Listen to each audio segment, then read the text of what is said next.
You're watching Fanboy Versus with your hosts, JD Church, Nicole Hale, Chris Triplett, and Chris McFeely. And you are watching Fanboy Versus. I am your host, JD. These are our panel of comic books experts. That is Nicole Hale. That is Chris Triplett. That is Chris McFeely. Welcome back from our week off. Wait, if you have experts on, I don't need to be here. Whatever. I was going to make a joke, but you beat me to it. Thanks. Whatever. I'm no expert, sir. We will... I'm the one that comes out and makes a fool of myself. That's why you invited me, right? No, I mean like all of us. Like we're experts. Experts in Sure. what? We're experts in... Okay, well, there's Chris McFeely, and then there's the rest of us. It's like Gilligan's Island. You know, So, you we've got go the through whole cast. professor, and then, you know... The rest. And the rest, as the Triplett and I song. are like the skipper. I'm probably like the palm tree in the background or something. Is Oh. not quite Gilligan status, but you know. Yes. I'm just a broken down boat. Yeah. Wah, wah. The what is it? The coconut. Minnow. The coconut telephone. Yeah, that's what I am. God. Hello. So it is Fanboy versus the fabulous DC News, as we'll talk about something that was announced this week. I don't know. There's a lot of talk about it. We're going to talk about it. I think we have maybe a range of opinions, maybe not. I don't know. We'll find out. We haven't talked about it, so that's what we're going to find out. We've also got reviews per usual, so those will be a lot of fun. We've got some annuals that have started to come out, so some of those will be talked about. So good things that are coming up.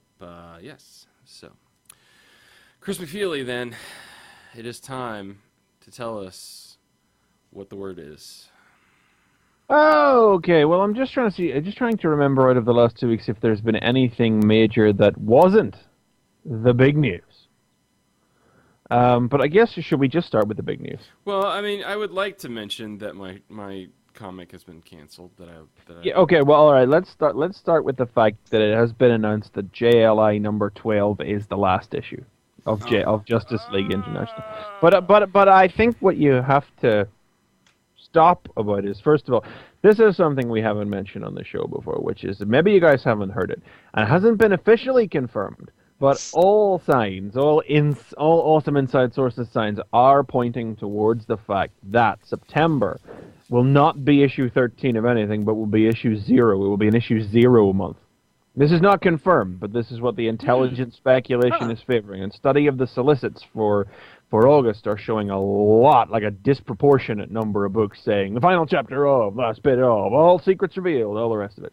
Looking a lot like there's going to be a 0 month, like 1 year in, catch up, 0, fill in some of the backstory stuff.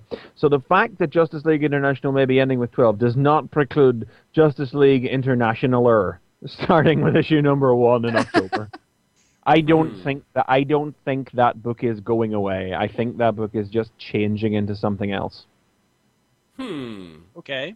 Because I would be surprised if they cancelled one on its own right now, just the way they have these things structured. They would have to fill in with another book so they can keep that 52, right? Well, that's yeah. Maybe I didn't read. I thought I read a story that seemed to indicate though that it was like, no, this is the end of it and it's done and moving on. But they're going to keep.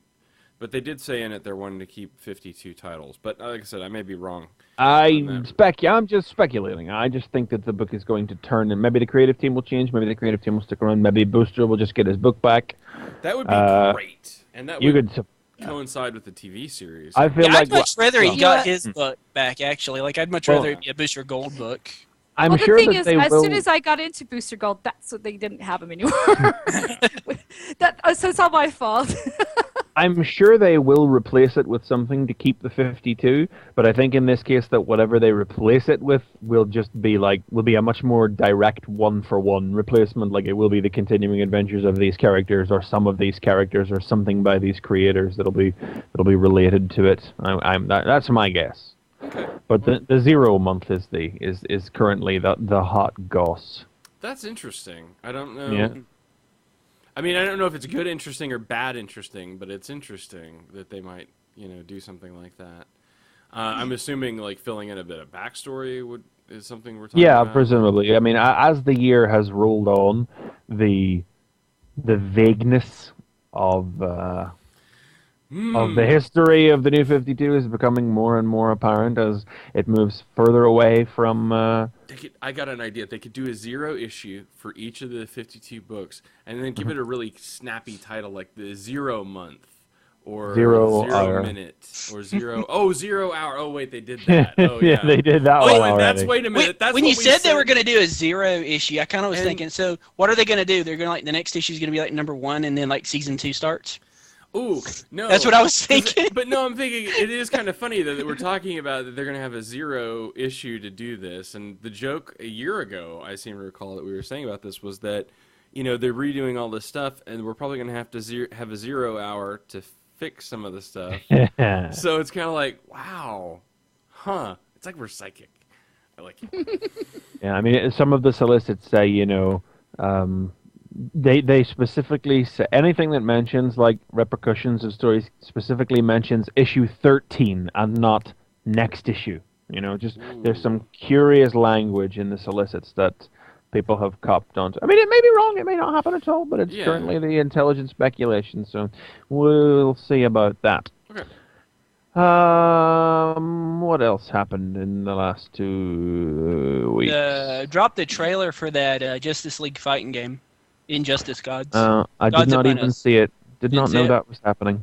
It is the guys that made Mortal Kombat versus DC, doing a Justice League fighting game. But the catch is, they are evil versions of the Justice League. Oh. They're basically, the Injustice Society type versions or something. So- And is that the But- only but- characters in the game, or are the regular Justice League in there as well? I don't know. They haven't told us. The trailer just shows these evil versions. But the awesome thing is, one of the characters is Solomon Grundy, and he can hit you with a tombstone. Awesome. So it's supposed to be evil versions of the Justice League, but it's not like. They showed an evil Superman, an evil Batman, and like an evil Wonder Woman that I think has So it's- guns or something. I don't know. It's Well, it's were not- they Ultraman, Owlman, and Right, Power that's what I'm Woman? saying. They were not. Why They- not? It's They not, were that's Batman, Superman, and Wonder Woman, but they are like alternate version, reality, evil versions or something. Like the tagline was like, "What if our greatest heroes were our worst villains or something?" Yeah, I it's don't know called- what they're doing with It's it. called Oh, Earth 3. man. Yeah, it's called Power Earth Woman. 3. Oh, what happened? They're called the Crime the Crime Syndicate. Syndicate. Yeah, I mean, this is not an odd concept. This is something that there's precedent for. Well, when I saw it, I was like thinking more Justice Lords, and I was thinking Yeah. Injustice Society, which was very awesome, by the way, Justice Lords. But I don't know. That is a thing that happened. I thought that was kind of interesting. Man, so like, did Fun Publications come up with this? yeah. A video game out of a one joke mirror universe concept? Wow. Yeah. Hmm. Shattered Glass Justice League. There Yep. you go. That's, Yeah. I think the more interesting thing would be to see if it actually comes out. I think. Instead of a red outline and the yellow interior, it's got the red interior, the yellow outline. Very inventive. Maybe it was just all black. It'd just be black. Yeah, just all I black. wonder if this is like when they did the Mortal Kombat versus DC game. DC wouldn't let any of the DC characters do fatalities. I wonder if this is supposed to be their way around that. They're all evil, so they can kill Superman you. just cut your head off with his laser vision. Well, they showed like Superman like kill somebody with his heat vision in the trailer, so I don't know. Oh, good. Yeah, Yeah, because that's what we need. yeah. Yes. Yeah. People It's dying. it's like You know, for kids. right. Yeah. The youngins. So okay, in keeping with other media, I just remembered we did have more news about Iron Man 3. Oh, yes, we did. Yes. Now this is odd. Okay, there's odder things keep happening surrounding this.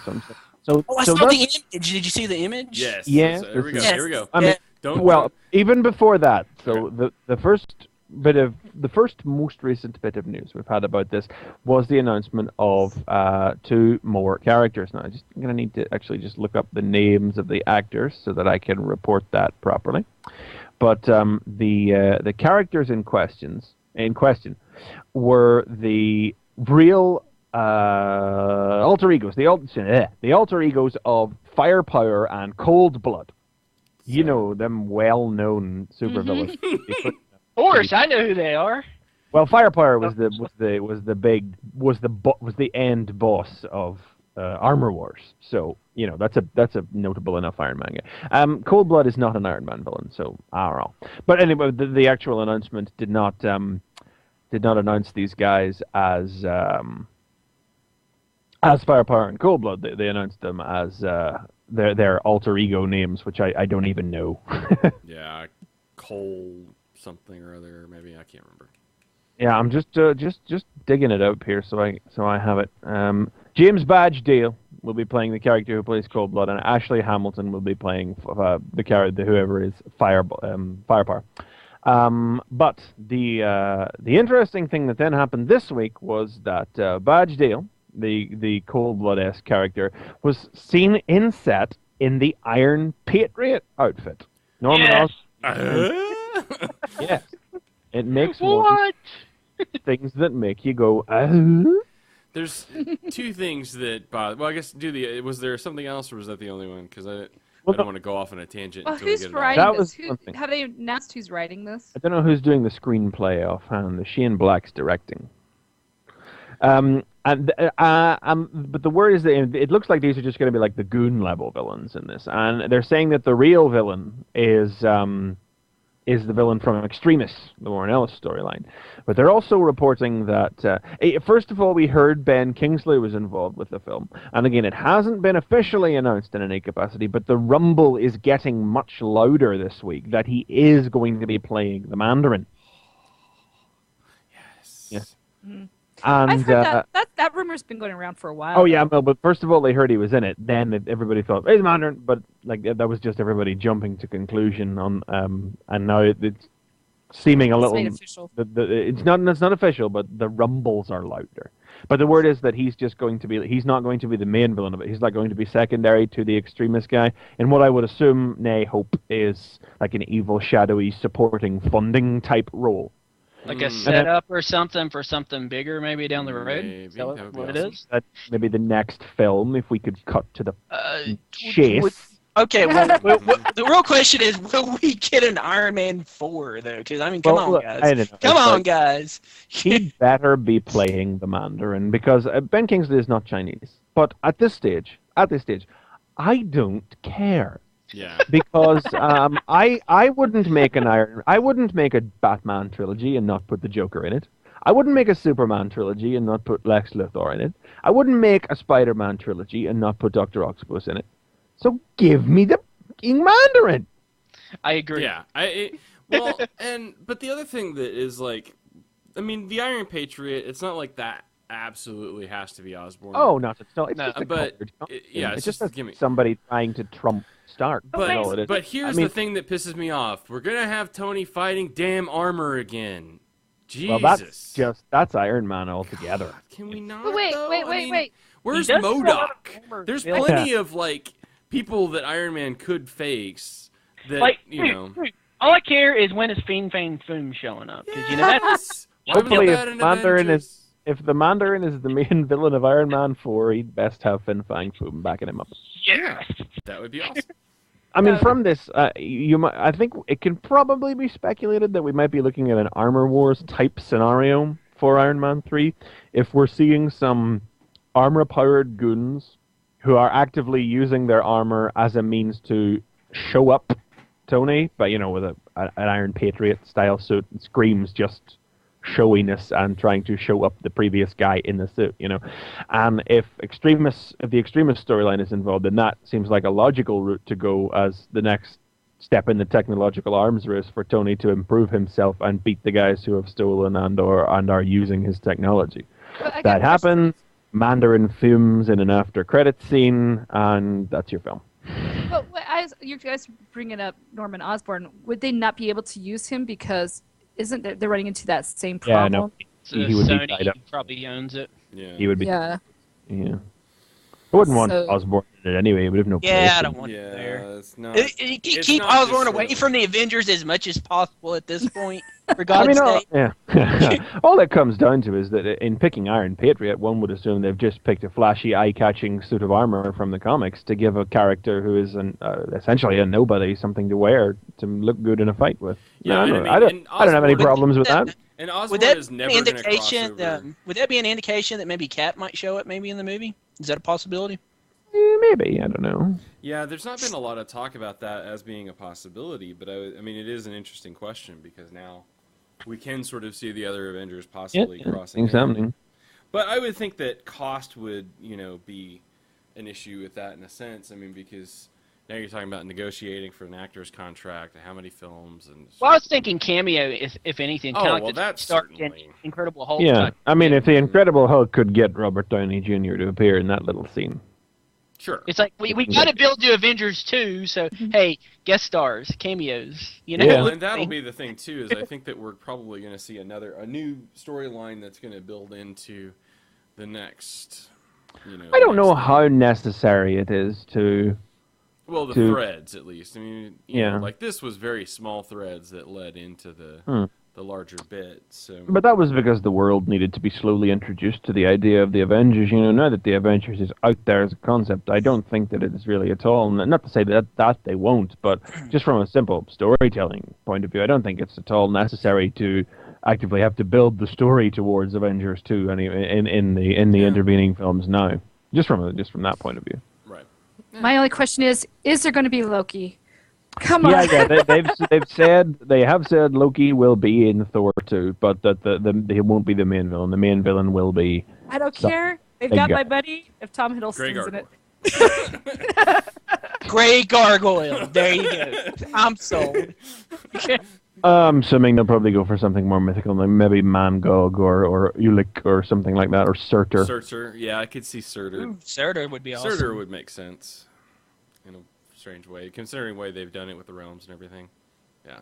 All right, Yeah. well, let's get to it. Let's get to the big thing, though. Yeah, the big thing. Well, there's two big things because we weren't here to announce it last week either, which is that comics have turned fabulous in the last couple of weeks.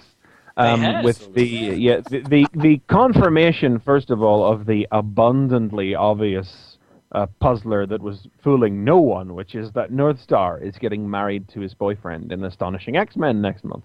Dude, Is that- that was such a big thing that my brother, who knows nothing about comics, asked me, "Hey, who is the character who's getting married?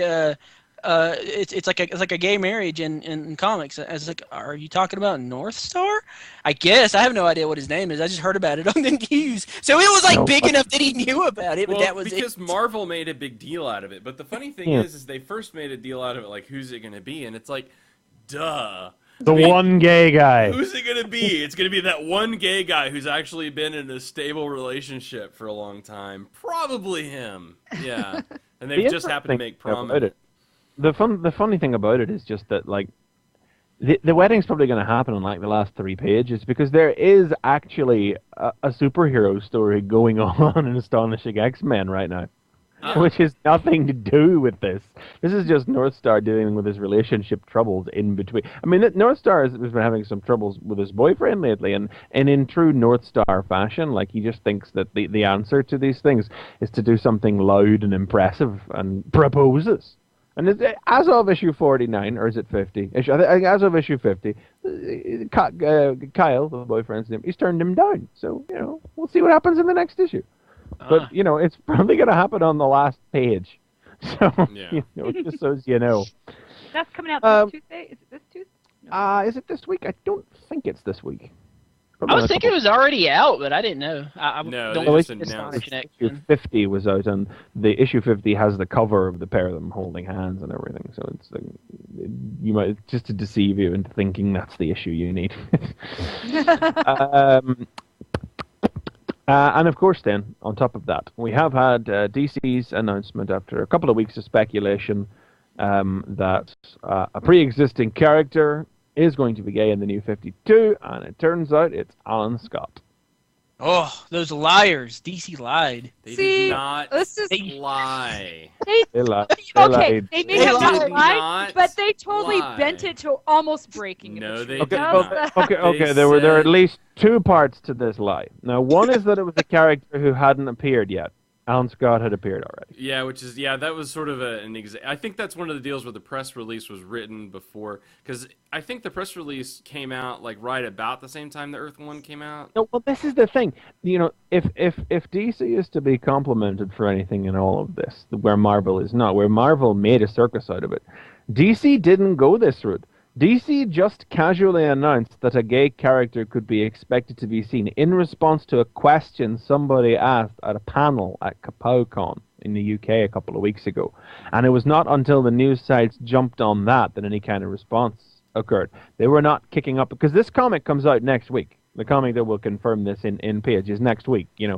So it was only a couple of weeks beforehand. They did not build this up for months as a big media thing, and they have to be complimented for that. Because what have we said in this year so far has been the best handling of this kind of topic was when Max Modell casually mentioned it in conversation. There was no fanfare about it. There's no need for all this fanfare. Progressive, And Marvel's been pretty good about that too, because you think again, like Scarlet Spider, there's gay characters in that, and there's been So Marvel, but then it's like gays in X-Men, and then you're like, anybody reading X-Men who's protesting the presence of gay characters probably shouldn't be reading X-Men. Yeah, it's kind of missing the point, really. I mean. Gonna miss the point of the metaphor for X-Men for the last 50-odd years there, guy? Yeah. Dude, I just want to see Wolverine cut some dude. What are you talking about?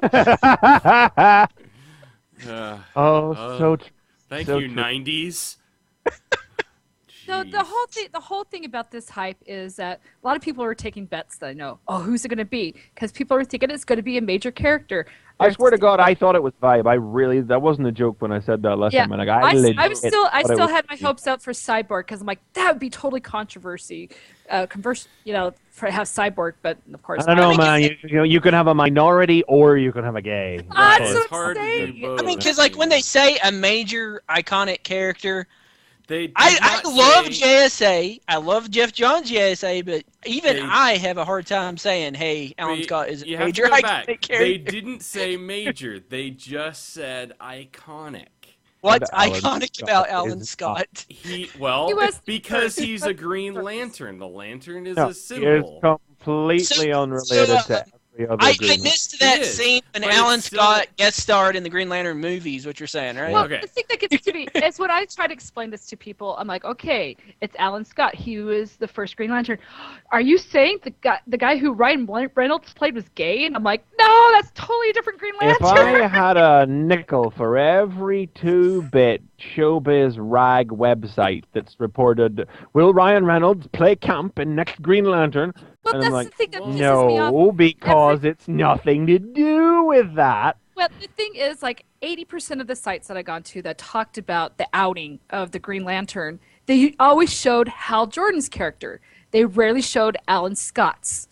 But that's because the news that people are running with is that it's Green Lantern in order to try and make it seem like it matters. Yeah. Well, and Because but to be fair to DC, DC's not doing that. All DC said that's was, true. Yep, let's DC back said up that. and not take what other people are taking out of it. DC said it was going to be an iconic character. I think it's fair. No, it's fair to say that the Earth 2 original Green Lantern is iconic. It's iconic to them. You're wrong. Okay. And it's also Why is it just so not happens. Wrong, Explain and you to me- smell funny. Explain It to me also why just so it's- happens that it's not a character from the new 52. Yeah, what a coincidence! Like, It's if somebody from from an alternate a Earth, parallel universe, they're not even infecting the real universe with their gay. The regular universe. So there you go. That's It's another Earth kind 2. The multiverse has been around for a long time. They just haven't dealt with it. You know what the multiverse has been incredibly back. detailed thought process James Robinson put into making Alan Scott gay was? What's that? Well, he's young and he doesn't have a gay son anymore, so he can be gay instead. Yeah. Oh, Yeah, Okay, that's what I was why gonna Alan ask. Scott is gay now. So Because what's gonna What's going to happen with his kids? Jade and Obsidian, I mean... Don't What exist. kids? well, no, I mean, well, no, What to be kids? fair, no, gay people can have kids. Gay You know. people. well, yeah, my sister's gay. She has a kid. But So... gay I people bet can those have. characters don't exist though, because Yeah, have they but- even been Yeah, introduced yet? they don't exist because Alan Scott is like 20-something now. That's Yeah. why they Right. don't exist. But there's something a bit blunt about subbing one gay character in for another. Not that I don't give a toss that Alan Scott is gay, and really, that's the attitude that you would like to see on display. Is like, gay, terrific. Is the story good? Yes, and I mean, I think that's the thing again. But I think the media has gone crazy with this. I think people have taken. I mean, that's where I'm saying, like, I think we've gotten too hyped up on this iconic thing. You know, iconic is a debatable. Using thing. that word immediately made people start guessing it was Jimmy Olsen. You know, I mean, Jimmy Olsen. Out of as far as characters who haven't yet appeared in the new, I don't know if Jimmy has appeared. No, he has appeared in Action Comics actually. Yeah, he's in Action. Yeah. It's not like it was ever going to be Superman or Batman. But it's not like DC is the ones going nuts with this. They didn't make a big fanfare about it. They really haven't. You know, it came out and got announced this week. It's not a big deal. They are to be complimented for that. Absolutely. It's the media and everybody else that's making a big deal out of this. So, in these progressive times, it's everybody point and look. Yeah. So. I don't know. We'll see. I mean, I liked the first issue of Earth 2. I found Earth 2 was good. It was good. So, I'll keep getting that book. I'm expecting good things out of it. And of course, I mean, the ultimate test we'll be seeing, you know, if Earth 2 and the stories about Alan Scott continue to be about a superhero type man who saves the world and is part of a team and also happens to like dudes, instead of being a story about a guy who likes dudes and also does some superhero stuff. Yeah, well, I mean, I think it can be just as the trick is you don't want to like completely ignore it, but you want to give it the same credence and value that happens in other books as well. But the other as much as Carolina in Runaways or that, you know, where it's not what she's about. You know, yes, it's the case, but they don't. But I don't imagine they will, this is because from the way same company. But here's what I'm saying: like, this is the same company that had Batman and Catwoman fucking on a rooftop. So that is true. You know what I mean? do not think we are that progressive. But I'm not saying that. But I'm saying I don't think we're that progressive yet. And also, Starfire is some sort of prostitute thing. That's not what I'm saying. What I'm saying is that I think that you can give that story some time, and I think some of the shots that I saw, it looked like he has a partner or whatever in it, or has a boyfriend or something. So I mean, I think it's okay to explore that bit of the story, as long as it's not like, you know, every 5 minutes about that. Just because, as much attention as any romantic plot in any comic gets. Hey, but here's the big thing: it's a DC character that has a fucking relationship. So let's talk about that for a minute, and we'll talk about. Wait, Buddy has a relationship, Animal Man. He's got. Yeah, and he's like the one. The one, and now we've got to stay married. We've got another. You know, I mean, Batman Annual. We're going to talk about that in a little bit. How much is that? You know, holy God, you're right. Fucking hell. My God. You know, I didn't even realize. Yeah, wow. You know, not even fucking horrible people, you know, can have one shred of happiness. So. You know, I'm fine with it. I'm glad that at least somebody has a relationship, you know, in this crazy fucked up DC universe where apparently marriage and relationships. DC universe, not the regular DC universe. Not the regular one. No, you have to live in a parallel universe. You have to live in a parallel universe to have a happy relationship. It's not. If you're in the regular universe, it's not Elseworlds. It's not Elseworlds. It's just another Earth. It's not like a parallel, like, shattered glass universe. Yeah. You know, it's just another Earth. There's DC's been fun pubbed. God.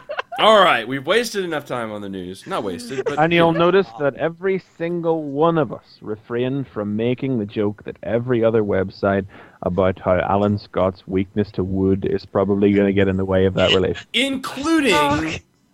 Why'd you have to say it? I hope we could get past this without anybody saying that. Including, like, some comic book creators as well. I know. It was announced. It was, like, all over Twitter. Like, I had, like, 2 or 3 people on Twitter. Wood. Yeah. I was like, really? Penis. You're, I don't know. That's Erection! Wait, I'm tweeting that. That is just so juvenile. I mean, I just can't... I was pissed off. I actually was pissed off at one of the creators that I saw that said that I don't like their work, and I liked them as a person, and now I'm like a little bit like, really, that was not called for, but whatever. Anyway. Well, to be fair, it's right there. It is, but it's... I don't know. I mean, if they thought they were the first person who thought it up. Exactly, because it was like a week and a half later, too, and I'm like, really? Like, you really needed to make that joke? Like, 500 people haven't made that joke, you know, on your own feed already?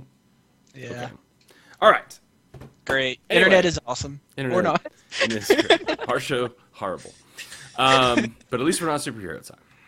Yeah. Oh. Oh. No, I'm kidding. I have fun on that. I'm having a lot of fun over there, actually. So, if you want to hear me make a lot of masturbation and poop jokes, listen to Superhero Time. I don't know enough your mom jokes to. That's okay. You probably know some masturbation or some poop jokes. You could listen. You talk about going down the toilet. Oh man, are you listening? Are you listening to Superhero Time? I'm so sorry if you are. I got the last one. Oh yeah, Mickey and I. You put Mickey and I on the same podcast, and wow, let me tell you. All right, let's get to it then. To reviews. We have 2 weeks of reviews to do because we were at last week. So everything is on the table. Chris Triplett, Yes. have a go. All right. I suck because I didn't get my comics this week. Well, we knew that, but you're saying you suck because you didn't. I specifically suck because I didn't get my comics this week. That's Okay. That's the only. That's reason the I current reason. Yeah. All right. So I'm going to review a comic from last week, but it just so happens that it was an awesome comic, and we weren't here last week, so I think it deserves some discussion because it was great. That comic is Transformers More Than Meets the Eye #5. Oh my God! 10,000 pages. Felt like this book had 10,000 pages. I was like, man, this is Remember great. when every comic was this dense? Yeah. Actually, I Yes. don't know if comics were ever Awesome! this. Awesome! I certainly Are don't you remember when talking about, like, Transformers comics were this dense. No, I don't think Transformers comics have ever been as dense as this. I mean, maybe the I feel 11 like pages. one of a- page. One Yeah. page would make up like an entire Transformers comic back in the day. like maybe two 11-page Marvel UK stories end to end could be about as dense as this. Yeah. Yeah. But like every page has something good in it. You're like, oh, it's something with background. Sometimes it's making you laugh. Sometimes you're like, oh crap, what's gonna happen here? Yeah. I mean, this is because awesome. like I don't even know if I really even need to talk about like what's going on in the issue. Like the big takeaway. Well, from have you got an hour? Yeah, really. I mean, exactly. I think the most important thing you need to point out in the first page. Yeah. Which is, tell us what that is. Analyze. It is Fortress Maximus tearing a Decepticon in half. It's like, Yeah, I like that's that. for Jazz in the movie. And but I still don't know how I feel about this.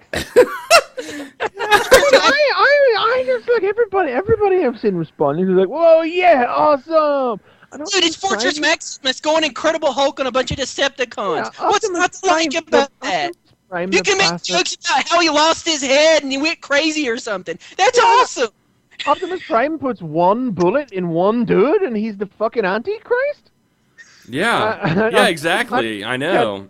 Decapitate one guy with his shoulder compartment, which, Not to- like, half of me is going, fucking awesome, and the other half of me is going, really?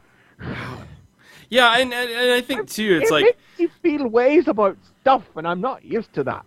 I still have to like stop myself and go, okay, we're in the IDW universe, because it's like I'm thinking, your previous impression of Fortress Maximus is like the Marvel cartoon, like tear my head off instead of like having to fight a war against the Decepticons. Yeah. So I'm a pacifist. I would never rip a Decepticon in half. yeah, and so and then this one is like rip them in half, punch them in the face until their head collapses. I like to think, this guy I like to is think thinking- Spike is inside of his head, but it's like a skeleton. He died a long time ago. And that was like one thing that was like holding him back, and now he's like Hulk or something. That's what I like to think anyway. This guy's begging, this guy's running, trying to escape, and he's begging for his life. There's nothing. This is infinitely more brutal than Optimus capping that one dude who'd already killed loads of humans as it tried Yeah. to. Oh yeah. The second movie. Yeah. And yet Sure. everybody's going, this is awesome, brilliant, super duper, and I'm like, Yeah, but Optimus Prime can't do that. He's a lofty essence of Prime blah, would blah, blah, cap fat, some fat, dude. fat, fat nonsense. Yes. Optimus Prime would cap a dude before he would tear his own head off. Yeah. Yeah, Yeah, that's true. That is true. Any and version we of have Optimus would seen do that. We haven't seen a lot of IDW Fortress Maximus, to be fair, but Didn't I he don't have like know. a I mean, spotlight and that was it? a large portion of me acknowledges the awesome, but like I'm looking at him going, it makes me feel odd in my tummy. Yeah, I think it should. If it doesn't, I am a little scared. think but I Maybe think- that's the point.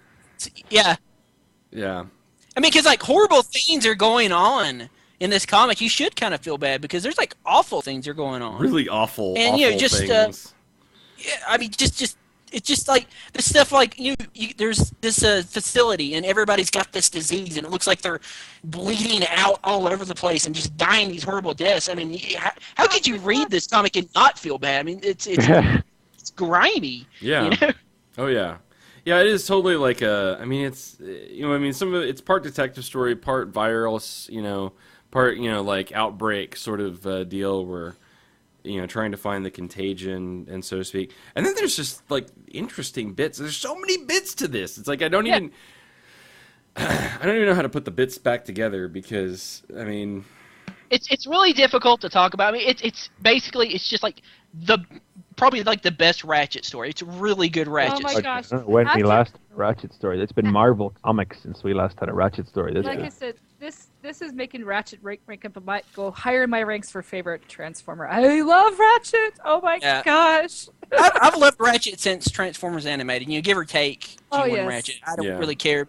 TF Animated made me love Ratchet, and since then I've loved Ratchet. And I thank you, agree. And of Jeffrey course, Combs is Ratchet on Transformers Prime also. So, I yeah. agree with you.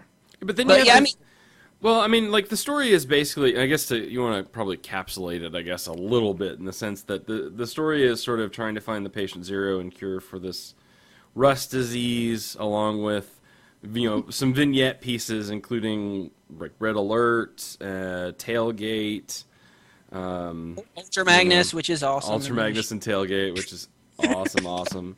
And then this I got confused in here a bit because there's a couple of the newer characters that I'm like, okay, you're who, and then you do. Oh, yeah. Am I supposed to know who you are? Because I don't. Are you talking about like Pharma? Pharma, and yeah. Ambulon? I love that Ambulon, name. yeah. Yeah, ambulance. I mean, yeah, like how it's really dense. It's really hard to talk about it, but it's just like you said, it's just kind of like a little. It's a story where trying to figure out what happened here, which I don't think we should blow it. People should read this for God's sakes. If you're Yeah. Transformers, Well, you read- can't. I mean, I definitely don't want to blow the primary story, but I think we can talk about like the Tailgate vignettes are important. I think there's an Oh, interesting okay. bit in there too. How many people are starting to really love Tailgate? And I was Come loving on. Tailgate Starting- already. Yeah, but- I loved him. I just yeah. want to see. I want to see him team up with Swerve. Every Oh little. my gosh! I don't know, man. Him and Swerve have been doing fine already, but like him and Magnus have just become the next great double act Yeah. with this Oh issue. yeah, this is great stuff here. But tell us about the vignette then. Tell us about this first bit with Ultra Magnus and Tailgate. Yeah, so like Tailgate, as we've read previous issues, we had the big shocker that he's been gone for a while, so he didn't know what was going on with the Great War and how everything went.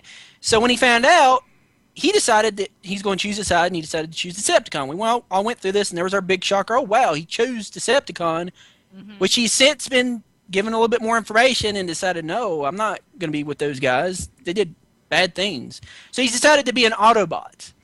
And I guess since Ultra Magnus is, I guess, the big commanding honcho there on the ship, he's got to be the one to indoctrinate him as an Autobot, which involves this scene where they basically have to go over what was it called? The Is it the Autobot code. The Autobot code, a Autobot 10,000 page.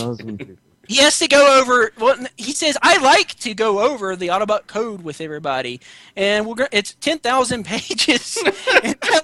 And I like to go word for word for each inductee, and for several responses, Tailgate's like 10,000 pages.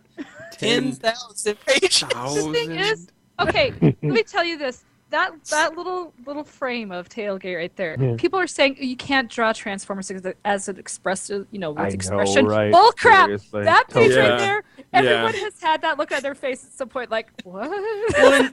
But not only that, but Some artists can't, Yeah. and Oh, yeah. and it took Alex Milne completely changing his style and bringing in all of the more cartoonish elements that Nick Roach did to really, pull this out of it. The fact that we're getting expressive artwork from Milne now This is is a great awesome. thing. I just want to get like a big poster of Tailgate with that 10,000 pages and like give it to my friend who's a teacher. And hey, it's not even a cheat. Like, it's not even a copy of the same image in the two, which would have been easy. It's like two different images there. At least their details are completely different. So, but I think the other part. Love the little. Yeah, I just love the little thing where like he's gonna get started with the appendix. He's gonna start there first, of course. It says, "Oh, relax. A few weeks of crippling, intense studying, it'll be over. It might even be. I can't. My mouth just won't say the word. Fun. Yeah, that's the one. That's the one. But look at this. The bit above that I love this is in the top left corner where you see he's Ultra Magnus has got all OCD. these little data cards, data readers around, and then like aligns them, and it even says below it, objects aligned, and it's like. I love his gigantic nameplate. Oh, that's great too. Oh, I know. Duly So appointed. Monty Python, it's spelled duly appointed enforcer of the Tyrus Accord, Ultra but it's Magnus, pronounced duly so appointed enforcer of, what does it say? Tyrus Cuts out- Accord. It's what it should Tyrus say, Accord, but it's so long it doesn't fit on the panel. God. But what about this vignette with Tailgate where he's like talking about bits from his life, and like the one I point out is like, and persuaded Nova Prime to look beyond Cybertron. Nobody tell him how it turned out. It's like, ooh, you did that, huh? Well, we got a story for you. It's more of a 10-point plan. I love the part where it kept saying like, and then at this session he revealed himself to me. At this session he told me his name. And then at this session he told me his real name.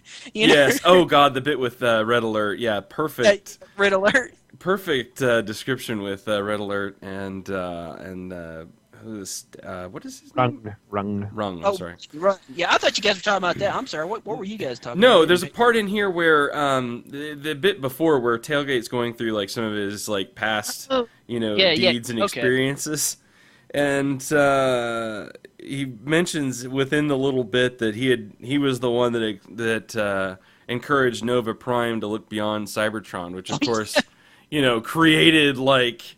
Some of the worst third faction villains, Galvatron and Cyclonus and everything else. So, irony a bit that he's gotten a little bit buddy-buddy with Cyclonus in that respect. So, that should be fun. Wait till he tells him that. Yeah, but the stuff with Red Alert, I love that. Red Alert is crazy. He's got problems. And he's hearing got things. no problems. Red Alert's right. Yeah, that's what's bad. He appears to be crazy, and he's seen run for what seems like millions of years or something is what it looks like, and he's hearing things, and instantly you're thinking, oh, he must be crazy until he says, oh, I recorded it. Yeah. And they play it, slow it down, and the recording is saying, me kill, me kill, me kill, and it's coming from below the ship. What the hell? Well. Without going any further, the whole reason that this is a great comic, and not just this issue, but the whole series, which goes back to me and Brian talking earlier in the week, was that he was talking about, okay, there's like 3 comics he loves a lot. He loves Amazing Spider-Man, he loves Daredevil. They're like his 2 comics he looks forward to the most. And he now thinks that More Than Meets the Eye is one of those top 3 that he loves. Yeah. And what he said, Well, I love it because it's a comic. He didn't say, I love it because it's a Transformers comic. I love it because it's a good comic. And when we've gotten to the point where we can do that. We can say, this is a great comic, not a great comic for Transformers. Yeah. And that's amazing. That's why everybody should be reading this. Is it saying? Because it does say. Obviously, it does say me kill, me kill. And did you make the point that he was listening to the area below the cell that the Spark Eater had been in, which is outer space. There's nothing below that. There's nothing below it. It's like your first indication that, oh my god, he's like crazy as hell. There's nothing down there. But then he recorded it. But the recording is saying me kill, but it could be saying kill me, kill me, kill me. Kill me. Yeah. So It's good. But I it's think like we know who it is because we've seen the press we know releases for what what's coming fan up. favorite character with a speech impediment and tenuous hold on sanity would make me kill a suitable sentence. correct. Yeah. But You know, the thing is, like, if we were supposed to not come to that conclusion, you would think it would be written as "kill me," and then we would have to realize that it was written as "me kill," but it is parsed as "me kill." So Yeah. I don't know. We'll have to find out. That's Just again a thought, another great just a thing thought. about the comic. Like when the comic started off, we got what was that transmission that was Yeah. telling us about things that they shouldn't do, and and all these little hints about things that are going to happen. Again, we've gotten a hint on something that's happening, something that's going to happen, but it might not turn out the way we expected. Just like everything in this book, and that's what's so great about it. One of the hints in the message was "Don't go to Delphi," but they went to Delphi and everything turned out fine. So why not? You know, Yeah, what is to come? What if they brought it back with them? Presumably it'd be because the Decepticon Justice Division is going to come gunning for them after the events of that, and that will lead to something very bad. Yeah. And like I said, I don't want to spoil the ending. I want to tell you who did it or what happened. But, dude, awesome ending. Oh, yeah. Really, really cool Oh, stuff God. happened. It's great. But Things you won't see when it happens, and it's really cool. And it's things that Transformers comics have just literally never done before, but at the same time, stories you can only do with Transformers. You know, it's not being a good comic by telling good stories. It is actually really the whole idea of transformation and the biology of the culture and the prejudices and diseases and neurological conditions that their very nature as a race creates in them. You know, there is real stuff in here that it is. Yeah, I think that there is there is stuff that's definitely part of like the Transformers story, but I think that there's a lot of stuff like the broader story and a lot of the character development. They don't even have to be Transformers. This could be No, but I think Chris McFeely is right though in the sense that Fly or something, for example, and it would still work.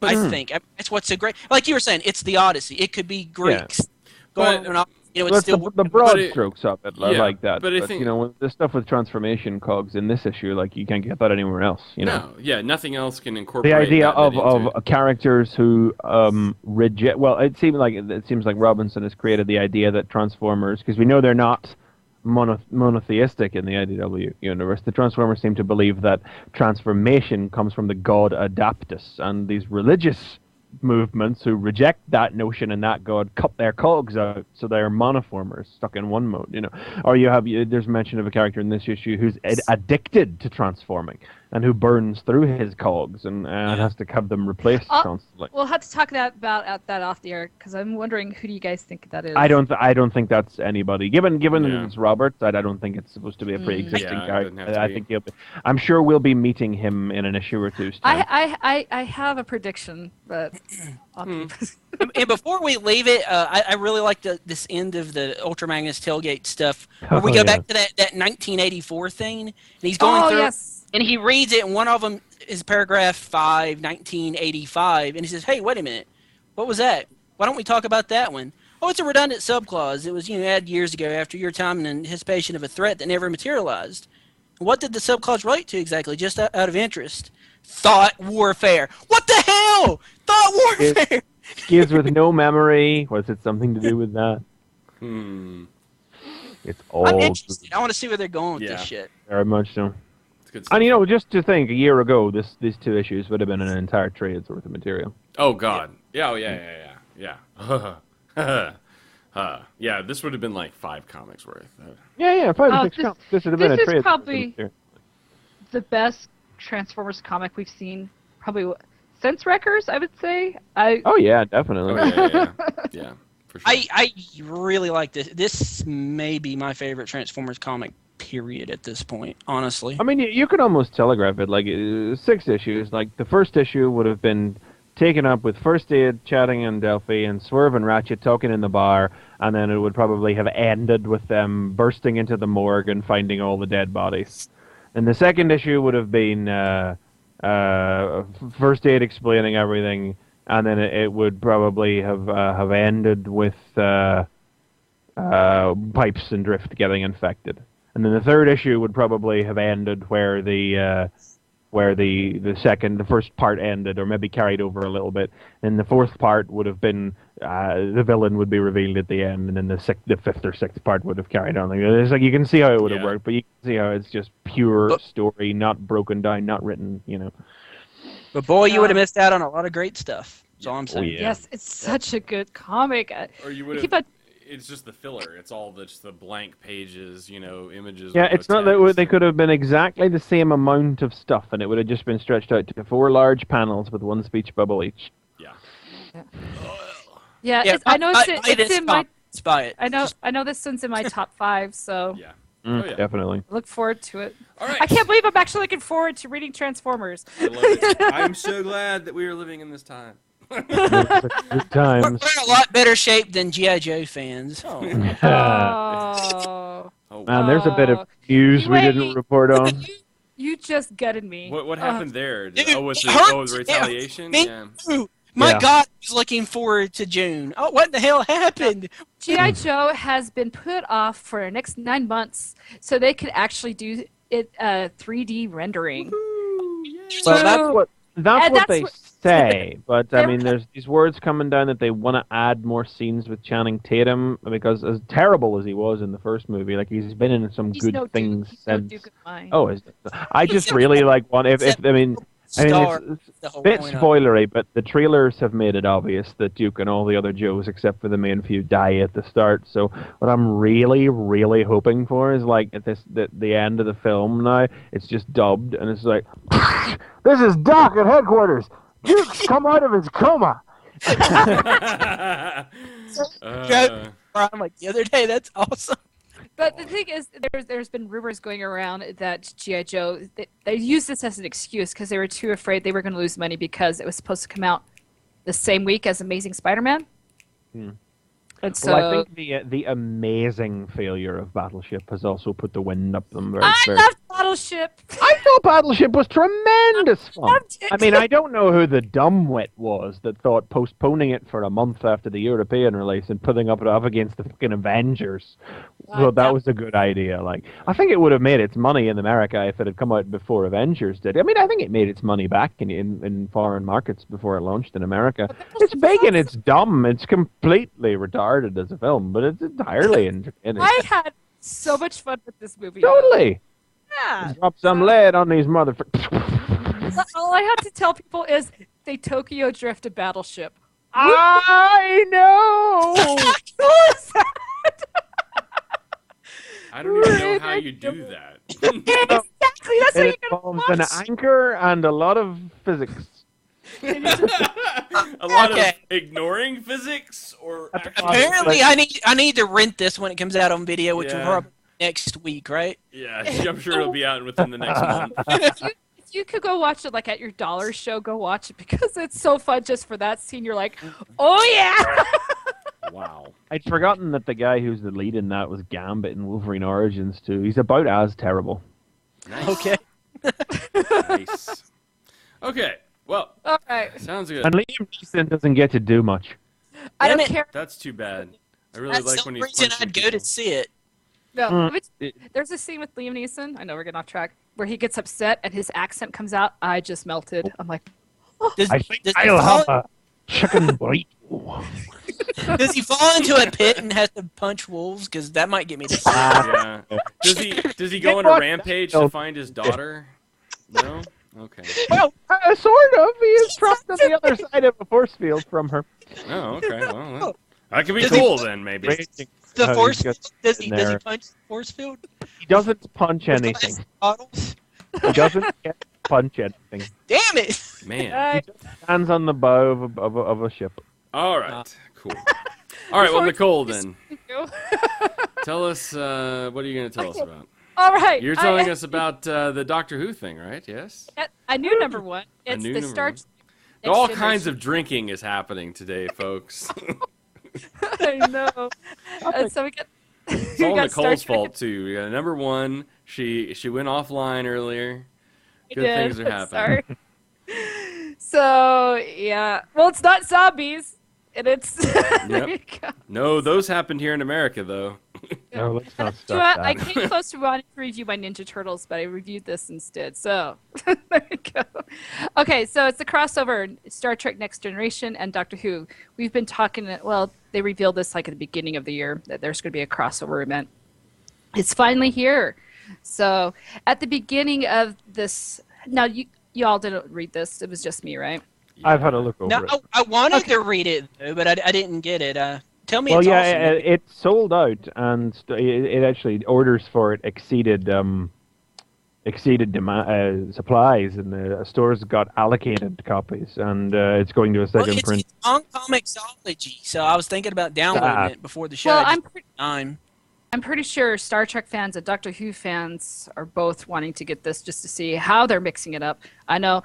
I've been reading the Star Trek comics. I haven't been reading the Doctor Who ones, but so I know what's going on a little bit in the Star Trek universe, but I'm clueless. Don't think with that matters, does it? Yeah, and I'm thinking it doesn't because Yeah. I was able to read. I mean, it's like a whole new story, so don't Yeah. have to worry about that, people. So we're here on Delta 4 in the United Federation of Planets. Okay, so you see there's peaceful scene. It looks very futuristic compared to our world, and all of a sudden they are getting bombarded by what they think is the Borg. And of course, then that comes with the big title page, a Simulation 2. So they're trying to get their prime minister to safety, this planet. And when they come across it, they're saying, well, that's not the Borg that's attacking us, that's some other creature. And you see on the screen, it's the Cybermen. So you've got a little bit mixing right there. In the background, I should tell you, you see like some other Star Trek characters. Well, they're not characters, they're races. So you see some Vulcans, you see some humans.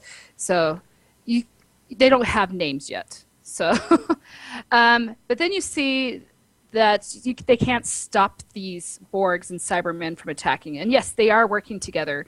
And the Cybermen's one of the Cybermen is the one that actually says the line, resistance is futile. So you're like, oh, that's cool. Dude, so is there a Borg queen and a cyber king? That's all I need to know. Oh, Oh, that would be an unholy mess. but they have them in the same panel, and it looks kind of cool. They do a really good job with the art with the Cybermen and the Borg. As for some of the other artwork, it's a little too watercolory for me. It's very photo-referenced, isn't it? Yeah, mm-hmm. But like I said, the Cybermen and the Borg, they look great on page. The rest, it's going to take some to get used to. This is all next gen, right? Next gen Star Trek. Yep. Yep. So Okay. yeah. Mm-hmm. And I think the ultimate Star Trek Doctor Who crossover should be different doctors in different eras of Star Trek. But See, Yeah. I guess they could that'd be only cool. get away with so much. yeah. So you've got Picard and the 11th Doctor in this. So, and then after you see the Borg and the Cybermen coming in and invading, trying to kidnap the Prime Minister, we go into the other universe of Doctor Who, where you see Amy freaking out because they're on a chariot race. Well, they're not racing. They're trying to get away on this chariot. Of course, Rory, you got to kind of know the TV show of Doctor Who to understand what's going on a little bit. Oh, I think the people that are buying this probably know the TV Yeah, show. Just so- saying. Yeah, I would You think know? so.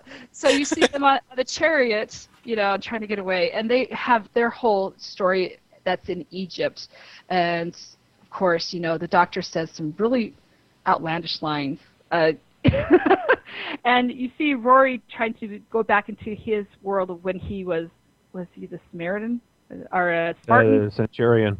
Centurion. That's Yeah. what it was. So he's like, you gotta give me a break. I haven't driven one of these for 2,000 years. I'm like, that was pretty funny.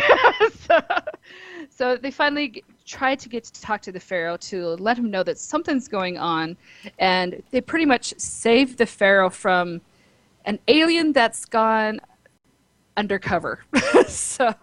And with this, this is what confused me because I've never seen this before. The Doctor traps this alien in some sort of a gem. I've never seen this in Doctor Who. I don't And think have- you need to. When it comes to Doctor Who, though, it's not like Yeah. you don't need to see these things before. The Doctor just reaches in the pocket, pulls something out, Yeah. and it saves the day. To me, this was very Ghostbuster-ish. It almost has that same feeling as a proton pack because this light comes out of it and it grabs this creature and it sucks it into this gem. Well, So- they have Ghostbusters also, so I wouldn't be surprised if they showed up. Yeah, so it's Yeah. just like, okay. So I kind of got a little confused with that. But then you see them back in the TARDIS, and we finally get to the mashup where Star Trek and Doctor Who are coming together. They're back in the 1940s, and they walk into a bar, and the doctor says, I'm going to spoil the last line here, but this is how you guys get into this. So it says, something unusual is here.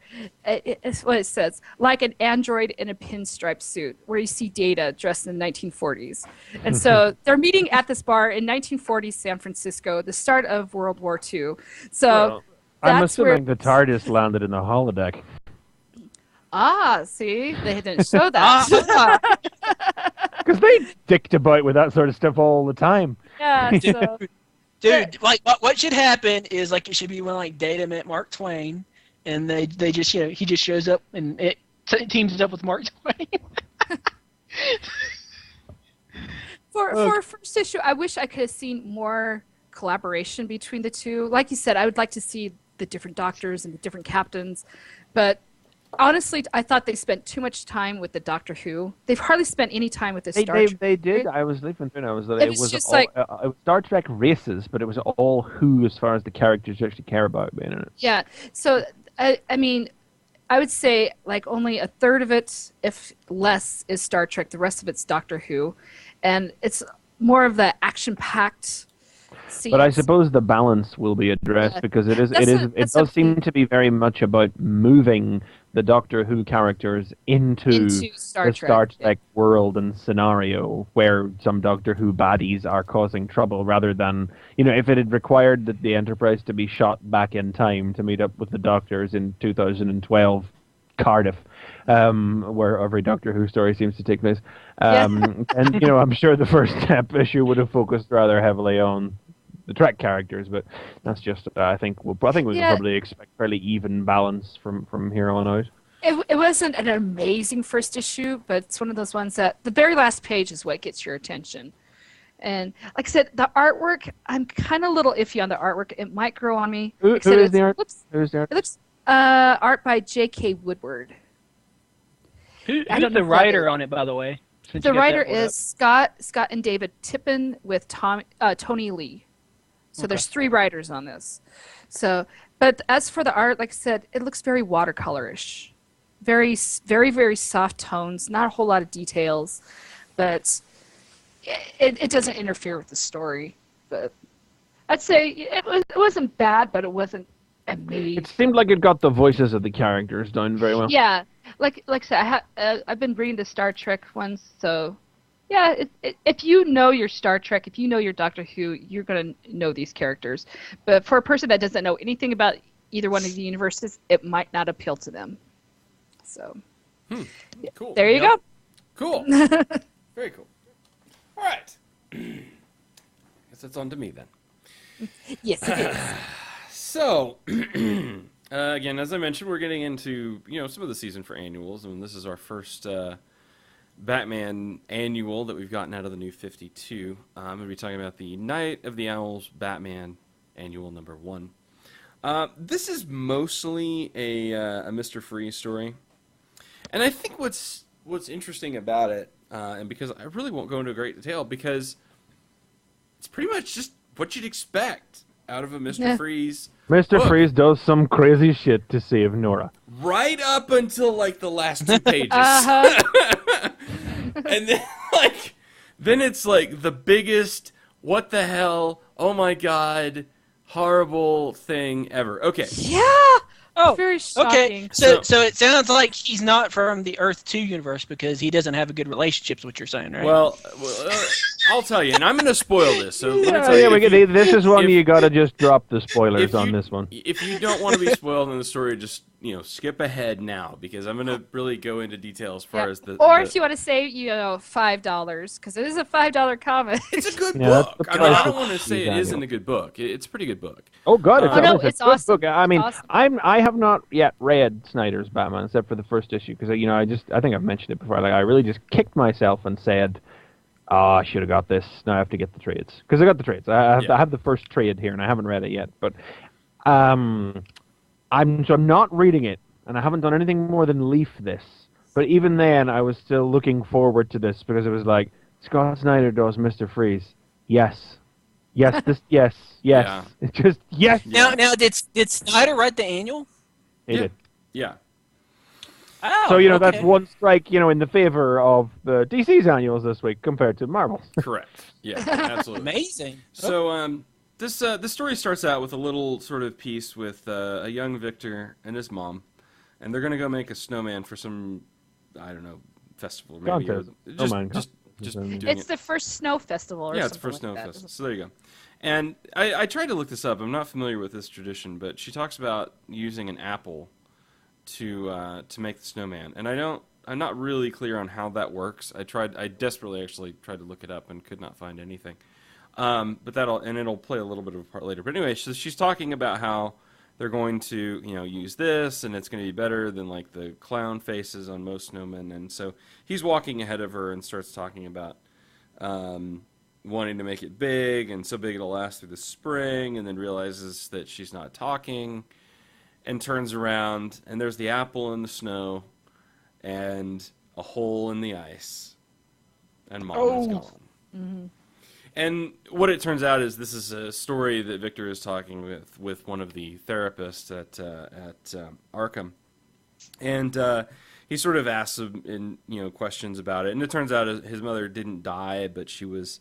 I think he mentions here that she was a bit debilitated, and Victor ends basically doesn't want to continue the conversation, asks for a crayon, which therapist doesn't really understand why he would want a crayon because he can't do anything with it, and Victor just basically doesn't tell him why he wants. He says he wants to use it as a. Does he say? Yeah, I think he says he wants to use it as like an insulator or something. Then breaks the guy's neck, takes the crayon anyway, and begins like You the very. misunderstand me, Doctor. That was not a request. Great. Awesome. So yeah, Why can't that guy do the voice?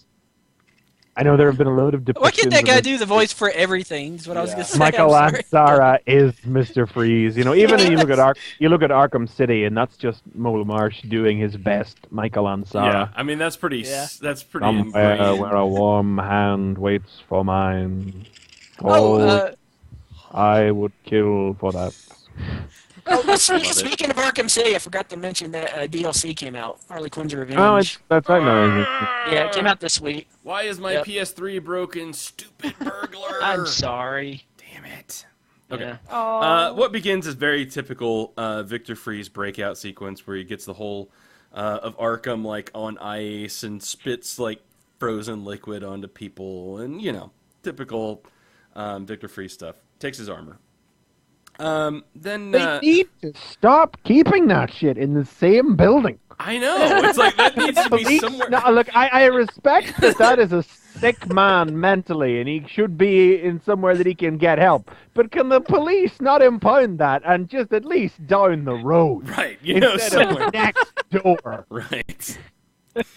So Victor steals a truck, breaks into Iceberg Lounge. Now this is a bit that I think incorporated parts of what was going on over in Detective, right? Wasn't there a penguin? Mr. Yeah, well, Freeze I mean, story that was going on? I don't know all the details. But I don't this is- either. There was a story with England. Basically, yeah. what it looks is Victor was helping to develop the serum that actually woke up all the Talon assassins, and I think was in cahoots a little bit with Penguin, and even makes a neat little bit here where he basically tells the Penguin how to make it look like a robbery because all Freeze really wants is guns, and he wants Nora, and he wants to kill Bruce. That's basically his thing. And then we get a Yeah, because I mean, the thing they've done here with this is that they have substituted I don't know what the most recent comic telling of Freeze's origin has been, but if you remember the cartoon, they've essentially just substituted Ferris Boyle with Bruce Wayne here. Right, exactly. And it is very, very much the same story here, where then they do this little flashback where Victor's working at is he supposed to be albino? Have they made him albino in this? Yeah. Dunno. It seems to be, but anyway, he's working at the cryogenics lab for Wayne Tech, and Bruce is like, well, that's cool, but we want other ice stuff, but not frozen people. So if you could get rid of all that, that'd be great. And he's like, no, I've got cool stuff. He's like, all right, but really, we should get away from the frozen people thing. And Victor goes, and so we flash back, and you see Nora in this sequence as well, and he's talking about finding, that there's a cure for her now, and he just has to figure out how to wake her up at this point. Flash to him breaking in, I guess, to Wayne Tech to take Nora out, and it's some other frozen dude. He's very disappointed at that. Little bit of a fight sequence here with Damian and Nightwing, but again, I mean, this is all very straightforward, Victor Free stuff. There's nothing in this so far that is like really crazy. Mr. Freeze goes on an obsessed quest to resurrect Nora. his dead Yeah. frozen wife. There's nothing special here. And we get the bit. I mean, where... I think the mother stuff at the start was new. Yes. You're reading it's like I don't think the comics have had him actively blaming Wayne for taking the hand and causing the accident the way Ferris Boyle did in the cartoon before. So that's new. And it just feels like this is just them reestablishing Mr. Freeze with an extra little bit of, oh, look at that, he had a bad childhood experience with ice, and like every Batman villain ever, he took his bad childhood experience and made a career out of it. Yeah, because of the cryo That's thing. what's doing wrong. He gets his injury by throwing a chair and the cryo tanks explode on him, blah, blah, blah. Okay. Yeah. They explain why he has to wear the goggles all the time. Blah, blah, blah. Yes, it's a very straightforward, and that's, I'm literally, as I'm reading through this, I'm like, okay, this is pretty good, but, this is pretty, straightforward, Victor Free stuff, and... and anytime I read a Mr. Freeze story, if I can hear Michael Ansara's voice in the dialogue, then it's a fine Mr. Freeze story as far as I'm concerned. This story is a never really again. good story for someone that's not familiar with Mr. Freeze. Yeah. Oh, yeah, but we're gonna just hold on. Yeah. Hold your horses Hold there. your Yeah. horses there. Until. So Bruce claims to be on the roof, and Victor comes to the roof, and there's Nora in the cryo tank. And, of course, Batman shows up with, like, a heat gauntlet thing and starts fighting with Victor. And again, he's talking about how he wants Wayne dead and he wants his wife back. And there's a bit more of the fight sequence, and he goes to try to... what is it? I'm trying to get the sequence of events here, because this is where, like, the wheels come off in this sequence here as he's fighting with Batman. Because Batman's basically very adamant that he's not going to let Freeze take Nora. And you're kind of like, the dude just wants to, like, take his wife. Dude, yeah. He just wants to take his wife and go, He's going to leave your city. He's going to leave you alone. Maybe he's going to try to hurt Wayne, but, maybe you can talk him out of that, Also, you're Batman, no big danger. Yeah, yeah, you're Batman. You're not going to get hurt or whatever. And then Batman drops a bomb on all of us. Her name is Nora Fields. She was frozen. She was born in 1943. What? Mm-hmm. She was the first recipient of cryogenic freezing. She had had a heart condition that they couldn't cure, and cryogenics was a new thing they wanted to try out. And so, like, she was engaged to this young lawyer and everything, and then she was going to die, and so she was cryogenically frozen at the age of 25. A young Victor, when he started to study cryogenics, when he went to college, did his entire, doctoral study on her, became obsessed with her, so much so that he thought he was actually in love with her and has started to call her his wife, and he's going to save her and all this stuff. Holy shit!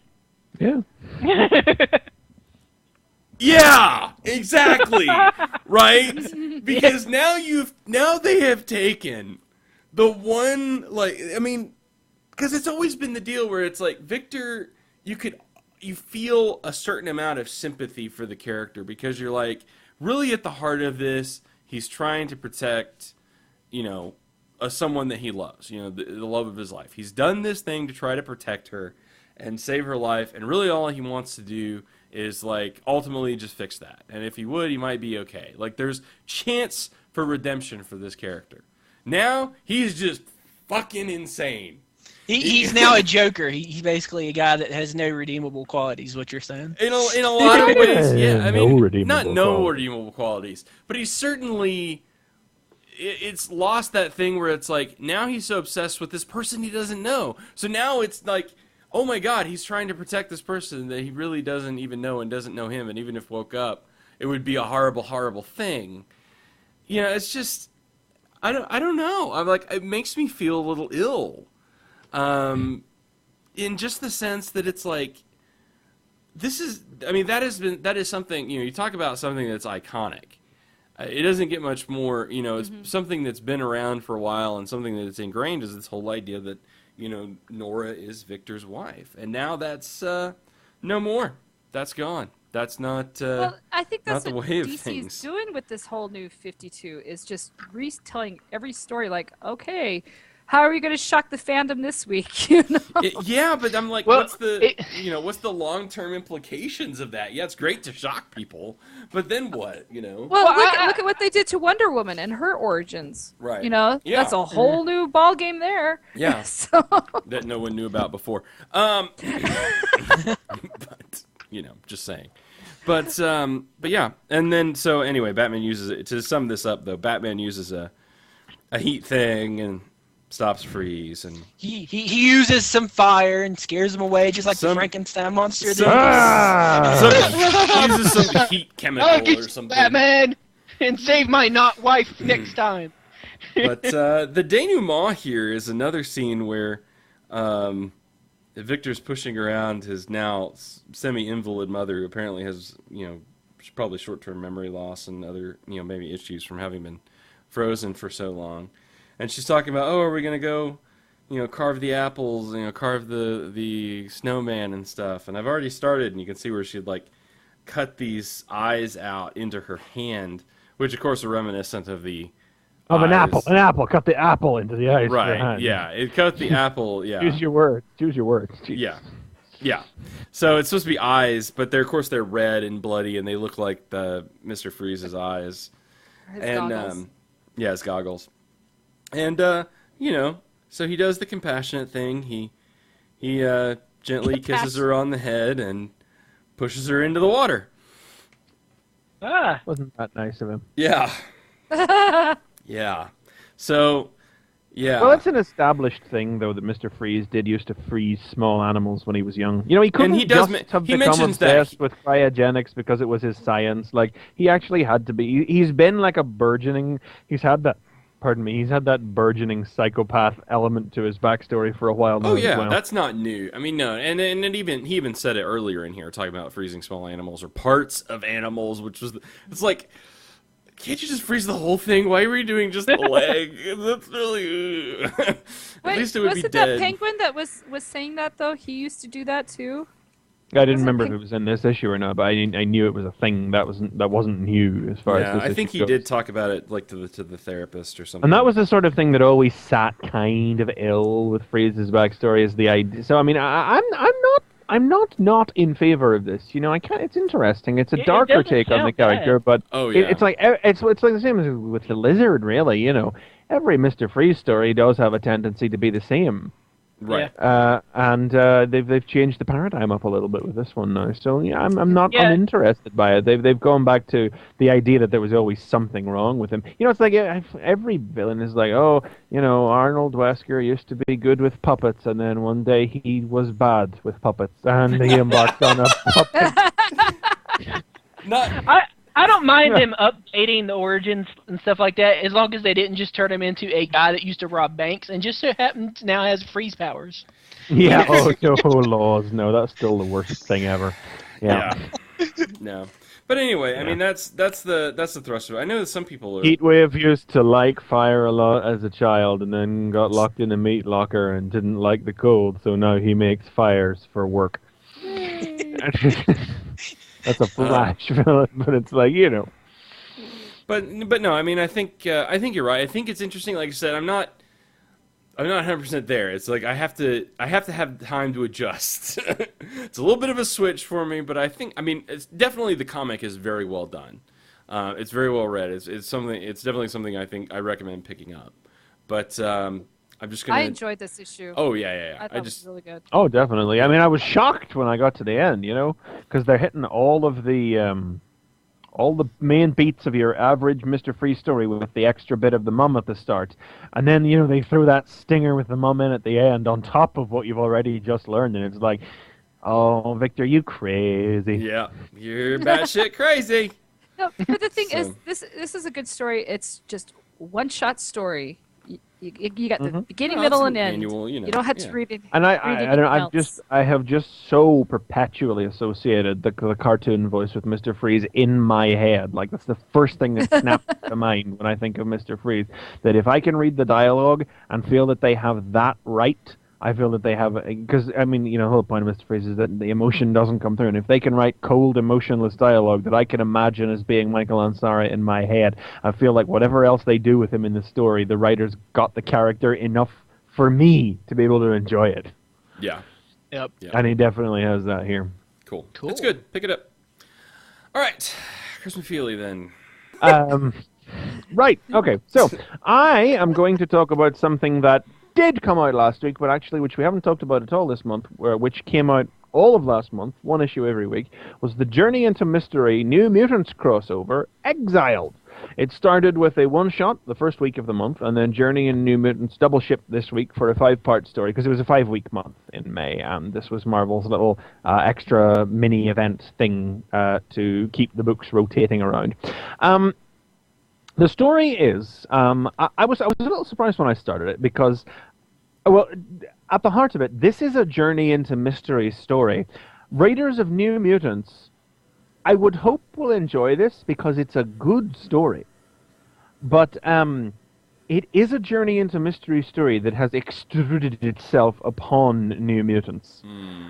Because I would ask, are there New Mutants readers, is what I would ask. Does that book do well? Honestly, I'd never see it in my comic shops. I didn't even know it was still being published until this story showed up. Well, suffice it to say, 5 times more readers required extra copies of New Mutants this month than Journey into Mystery readers did. Yeah, I had to go. I had to go grab like the new Mutant issues off of the back stock. Now, I haven't read any of it, but the New Mutant issues I didn't pick up, but I did notice that all of them, including the first chapter, is on Comixology. Well, no, you will need the New Mutants, because I will need them. This is part 1, part 2, part 3, part 4, part 5. This is not jumpy back and forth. There's like a one-issue one-shot to start, right? One shot and then Journey, one shot and then Journey, New Mutants, Journey, New Mutants. Right. Yeah, because like the first issue is just called Exiled, right? That's like the first one-shot, Exiled. Exiled on it. And honestly, I think that's why I did not enjoy this Journey into Mystery, because I was not reading New Mutants with it. So when I picked up this last issue, I'm like, what the hell just happened? I am so lost. Oh yeah, you gotta read the New Mutants. If you didn't read the New Mutants, you gotta read them. I mean, the thing is, each issue is not individually credited to Gillen on the Journeys and Abnett and Lanning on the New Mutants. Both Journey and New Mutants are credited to all 3. And who's the artist? Just pop it open. The same artist draws all 5 parts, and that is Carmine Di Giandomenico. Foreign mangling. So the plot of this one is very much a Journey into Mystery story, because it is the continuation of the story of the Desir from Journey into Mystery. Now, they have been rolling around in the pages of Journey into Mystery actually since it was Thor, since Gillen did his fill-in arc on Thor. And to be honest, I was getting a little tired of them. I don't not like them. I liked them a lot when they were introduced, because they represented that whole just really high myth that Gillen was bringing into the book. But they have been in, like, except for the last little arc with the terrorism myth, they've basically been in everything. You know, they were the core of the deal between Loki and Mephisto and Hela in the Siege tie-ins Gillen did, and then like they were in the Siege Aftermath stuff with Mephisto, and then Loki went and got them to be his army in the Fear Itself tie-in, and they were all over it. And I was like, is the story with these guys done? Like, where are we going with this? You know, but this, you know, this is not. At first, I went again, the Desir, really, after like 1 or 2 issues of this. But as the story rolled on, and particularly in the last 2 parts, I'm not going to go too heavily into spoilers on this one. It becomes apparent that this is the end of their story. This is actually going back to their myth and their origin and bringing their story full circle. The story is that it's funny. Over the last couple of issues of Journey into Mystery, and New Mutants, it feels like the seeds have been put in place, because Mephisto's been appearing over in the New Mutants. He's kind of got shacked up with Magma, as I don't know the specifics of it, but they went on a date. I don't know why. I understand Mephisto's been written quite differently in the 2 books. And the New Mutants were the recipients of one of the Hell Puppies from Journey into Mystery. Yeah, I remember that. So it feels like the lines are there, but those have nothing to do with what the story eventually turns out to be. When it turns out that the guy who's moved in across the street from the New Mutants is the Asgardian god. I don't know if he's a warrior or if he's a god. Actually, come to think of it, but Sigurd. He's a god. And he's in hiding. No, he was a warrior. Yeah, he was a warrior and from the time of Bor, Odin's father, right. And he's been in hiding ever since. And when the Asgardians just come knocking on the New Mutants' door to get the puppy back, because you really shouldn't let that be out there. It's a bad idea.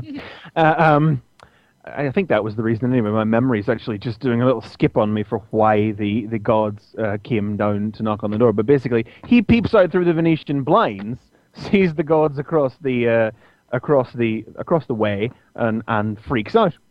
And in order to keep himself hidden, there's the issue in question, he casts a spell that transforms all the Asgardians nearby into human beings.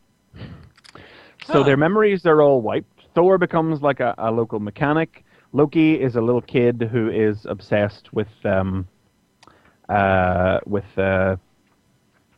role-playing games, Dungeons and Dragons type stuff. And Volstag's the local baker, you know. Oh, and no, here, the puppy, I was wrong, I've got it there. Like Danny. The other linking point being that for many years now, Danny Moonstar, the new Mutants, has been a Valkyrie.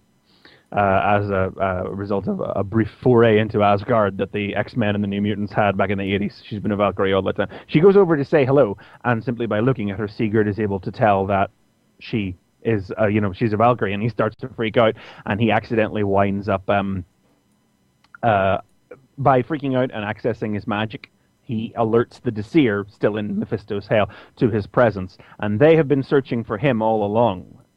As the story goes on, we find out specifically what the deal with all of this is. But so when the Desir come, he freaks out, casts the spell, all the Asgardians transformed into people. With the New Mutants being the only people who realize that anything has changed around them, they have to team up with Loki to try and get the spell undone.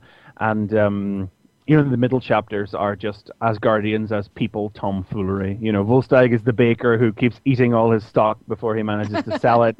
The Desir are recast as a support group for women with food allergies. God. Yeah. So they're all like, "Oh, I've got such terrible hunger, but I can't eat anything."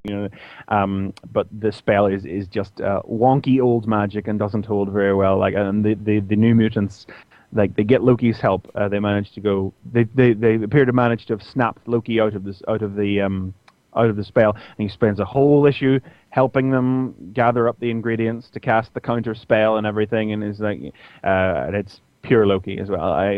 Now for the final stage of the spell, all women present must take their tops off. Nice. I love Loki. And then he finishes the spell, and nothing happens, and they go, "Was something supposed to happen?" And Loki's, "Well, that was fun, but I have to get home for dinner." And he's like, "Wait, no, but aren't you? No, well, we're just pretending. It's the whole middle chapter of the story. Little role-playing fan Loki has been role-playing with the New Mutants all through. And of course, then the Disseer choose this moment to break the spell when they finally decide to consume food and are released. And again, as the story moves along, it does do that wonderful thing that Gillen's stories do, where we do get the malleability of myth and story coming into it again, and we finally get in full flashback the true origin of the Disseer, where they were Boar's Valkyries. That's always been their stories. They're Boar's Valkyries. And the version of the story that we've had in the past was that whenever they turned cannibal, he cursed them to forever be banished from hell, and to only be able to feast on the spirits of gods. But because gods always go to Valhalla or to hell, and they couldn't enter either of those places, they would starve forever. That was to be their curse. Let's just say that that's not how it went, and that the flesh they lusted after was an entirely different sort of scenario. Oh yeah, this is bad. Yeah. I had a hard time with this. I had such a hard time with this. Yeah. They, shall we say, shirked their duties with Sigurd and his gang of mercenaries, and Bor cursed them as a result of that. And there's only two ways out of the curse, which is that they either kill Sigurd or marry him. And Loki decides to pop down to hell and raise Bor to officiate. And it doesn't go. The New Mutants are really the spectators in this. In the middle chapter, when they work with Loki, their presence is most logically felt. But it's almost patently ridiculous that the final chapter is in a New Mutants issue where virtually all they do is speculate as the events of a Journey into Mystery story play out around them. I'm not going to spoil the ending on this one, but it is great. It is the end of the Disseer story, and you really go, ooh, snap, whenever Loki's nasty, even little Loki, he's still the master schemer. All the little pieces Loki has to quickly put into place in an afternoon manage to fall into place, and everything wins for everybody, except for one guy who's not very happy about it, but screw him anyway. So I need to read this. I need to get those missing issues. If you are a Journey into Mystery reader, this is what seems like an odd idea for a crossover at first. Quickly proves itself as a key stepping stone and the final chapter in a very long-running story Gillen has been telling with some of the supporting cast of Journey into Mystery. New Mutants readers alone will probably scratch their head and wonder what this is doing in their comic. I mean, the New Mutants are as good a group of characters to insert into it as any, because the link is there with Danny as the Valkyrie, being the catalyst for kicking the whole thing off. It's funny that there are more links with Mephisto and with the Hell Puppy that aren't exploited. That struck me as a little odd, but it doesn't take away from the I don't feel like I'm reading two issues of another book, which I probably should. If I was a New Mutants reader, I'd probably be weird that this entirely different voice has come into the book, because the narrative captions from Journey into Mystery are all still there. I swear they're getting cheekier and cheekier as the series goes on, They are so different now from that Sandman-esque magpie rhyme that started the first issue. But they are continuing the story of a story being told to the reader they grow more. When I say cheekier, like, what I mean is they grow more and more familiar with the reader. It's like you're constantly coming back to the storyteller, and as the storyteller knows you more, like in real life, like if you to your grandfather's knee or whatever, and as you grow up and as the stories become more and more regularly told, and as you know each other better, as storyteller and listener, the way the story is related to you changes. And I think that's what's going on with Journey into Mystery, is that they get more and more familiar, a little bit cheekier, a little bit jokier, a little bit more familiar. Again, just a reflection of the idea of the story being told to you, the tale told that Gillen has infused Journey into Mystery with from the start. Great one for Journey into Mystery readers, and I would hope if it has any effect on New Mutants readers, it'll be to get them to buy Journey into Mystery. Yes, please. If they're gonna put this in a trade, are they gonna put them together? Oh yeah, they'll have to. Yeah, it'll probably just be called Journey into Mystery, New Mutants : Exiled. Mm-hmm. Sounds like a good title. Yeah. They kind of gave up. A lot of series have sort of given up numbering their volumes now at this point. I don't think the New Mutants or Journey trades are numbered, so you'll just have to remember to pick up Exiled after you pick up the Terrorism Myth trade from Journey into Mystery. Or look into the first page and say collected from blah blah blah blah blah blah. Yeah, yeah. That's what I usually do when I'm hunting trades. I look for that. Oh, but some people are so lazy they won't turn them over. Yeah. So yeah, continued good reading. A very different sort of story for Journey into Mystery, but one that nonetheless has its unmistakable voice and makes decent use of the New Mutants as characters in there, but who ultimately don't bring anything to the story that another random team of characters, like the Runaways, couldn't have done, for instance. Right. They're definitely less at home in the story, but that doesn't take away from the quality of the story itself, unless you're going to get really hung up on the fact that it's happening in their comic. Cool. And that is Exiled. Cool. Very cool. Awesome. Well, we took up so much time with the news that I think we are going to have to cut the show short, so we will not get to talk about the ends of the earth. Well, we talked about it. Which it was good. It was a good comic. Basically, it was good. So It was really good. Yeah. we seem so excited. Is there one? How many issues are left in it? Is it one? Yeah, just one. Yeah, one, I just think. one. So Okay, we totally need to talk about the last issue. yeah, we'll talk about the last yeah, issue. yeah. We'll give it a nice roundup. So good deal. So awesome. There you go. So that's it. That's going to be the show for this week. Good stuff there. You should pick up all the stuff that we talked about. Just because we talked about it. Yeah. Definitely pick up Transformers. Heck yeah, you should be. Yeah.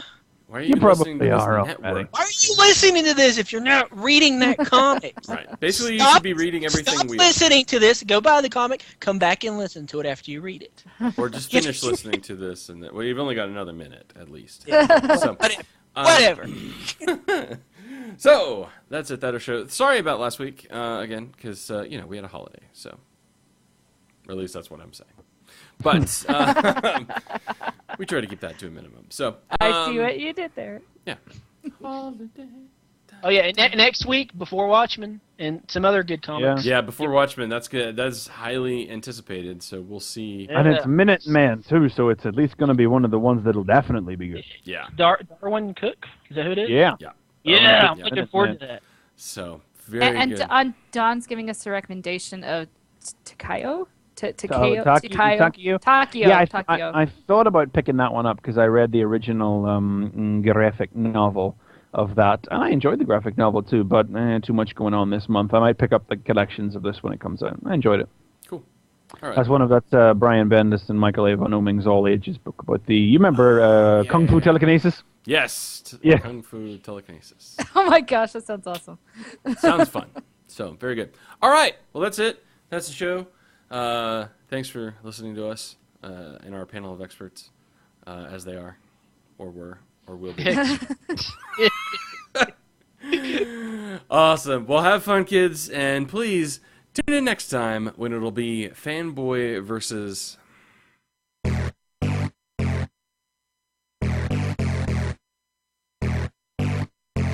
This has been Fanboy Versus. Visit us at tfradio.net for show notes and to subscribe to the podcast. Follow us on Twitter at tfradio for news and updates. Like the podcast? Leave us feedback on iTunes. Copyright 2011 Radio Free Cybertron.